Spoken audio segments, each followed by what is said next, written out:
Hi friends, आज से हमारी new series of videos start हो रही है ऑल अबाउट मीनोपॉज। आज की वीडियो में हम बात करेंगे मीनोपॉज होता क्या है। एक औरत की जिंदगी में जो हर महीने साइक्लिकली माहवारी आने का सिलसिला, जब ये सिलसिला परमानेंटली बंद होता है तो इस फिनोमेना को हम मीनोपॉज कहते हैं।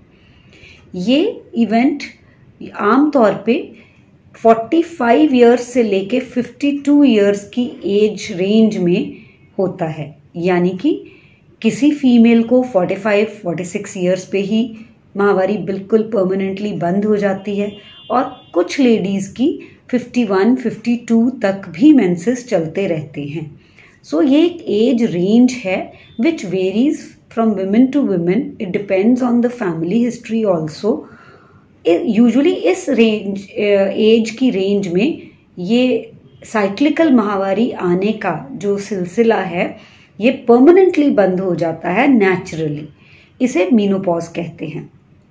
कभी कभी 40 इयर्स से पहले ही ये मीनोपॉज की स्टेज आ जाती है, यानी कि 40 से कम एज ग्रुप की फीमेल्स का भी मेंसेस परमानेंटली बंद हो जाते हैं। जब 40 इयर्स से पहले किसी को मेंसेस परमानेंटली बंद हो जाएं तो हम इसे प्री मैच्योर मीनोपॉज कहते हैं, यानी कि मीनोपॉज अपनी नॉर्मल एज में ना होकर प्री मैच्योरली बहुत जल्दी हो गया है।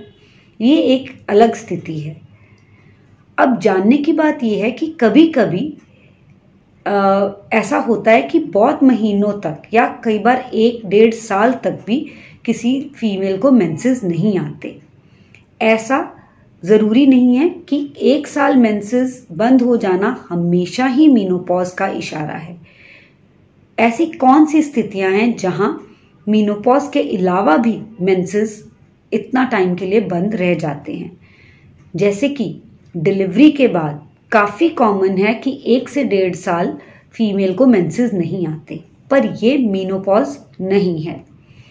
पीसीओडी के पेशेंट्स जब अपना राइट टाइम पे ट्रीटमेंट नहीं करवाते तो एक ऐसी स्टेज आ जाती है जब 1 साल या 1.5 साल या 2 साल भी उनको पीरियड्स नहीं आते, उनके पीरियड्स बंद रह जाते हैं।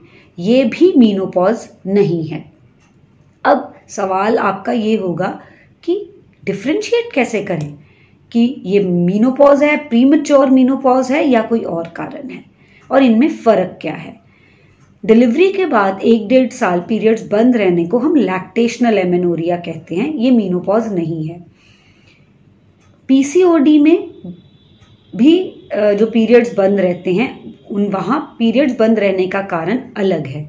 मीनोपॉज में जब पीरियड्स बंद होते हैं तो ये एक परमानेंट इवेंट है।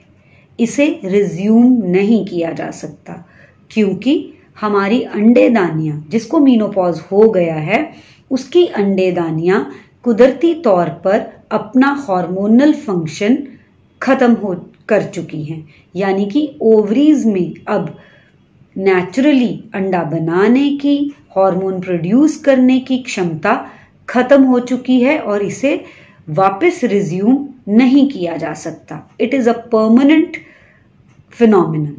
बट लैक्टेशनल एमेनोरिया, पीसीओडी, ये जो सिचुएशंस हैं इनमें पीरियड्स जरूर बंद रहते हैं, पर कारण पीरियड्स बंद रहने का डिफरेंट है।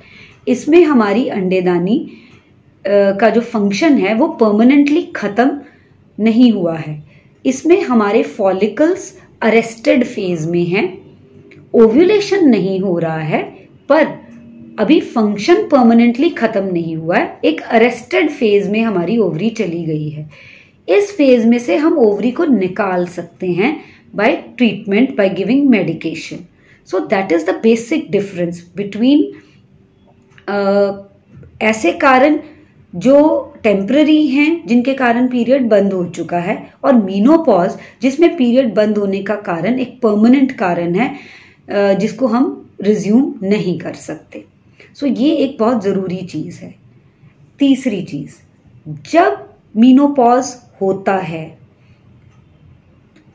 उससे कुछ साल पहले ही औरत की शरीर में कुछ ऐसे चेंजेस आने शुरू हो जाते हैं, इस फेज को हम पेरीमीनोपॉज कहते हैं, यानी कि मीनोपॉज के आसपास का समय।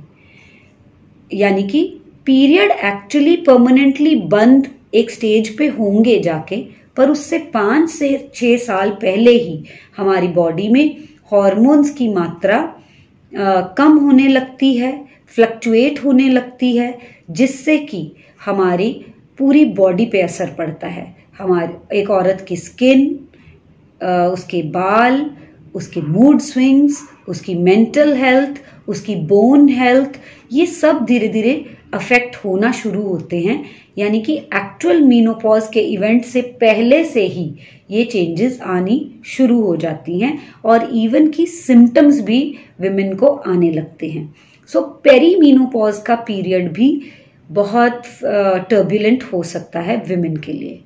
अपनी अगली वीडियो में हम बात करेंगे कि इस पेरीमीनोपॉजल और मीनोपॉज का जो फेज है, इसमें विमेन को क्या क्या सिम्टम्स आते हैं और क्या उनका ट्रीटमेंट है। Thank you very much. Wait for our next video on our Facebook page. So subscribe to our page.